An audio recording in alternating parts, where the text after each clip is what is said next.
Degree झाल्यानंतर समोर काय करायचंय हा जर प्रश्न असेल तर तुम्ही पॅरामेडिकल बॅकग्राऊंडमुळे जर येत असाल, तुमचं बी फार्म झाले, डी फार्म झाले किंवा फार्मा डी झाले किंवा BHMS, BDS, MBBS किंवा BSc झूलॉजी, BSc मधून नर्सिंग असेल किंवा BSc पॅरामेडिकल बॅकग्राऊंड मधून कुठली जरी डिग्री झाली असेल तर तुम्ही IT बेस आणि वर्क फ्रॉम होम अशी बेस्ट अपॉर्च्युनिटी म्हणजे मेडिकल कोडिंग.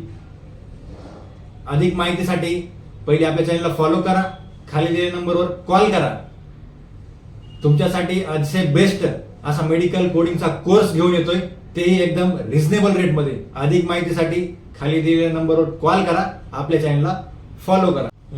हा व्हिडिओ डिग्री झालेल्या पास आउट जे काही जॉब IT बेस्ड जॉब बघताय त्यांच्यासाठी हा व्हिडिओ तुमच्या मित्रांना सगळीकडे पाठवा.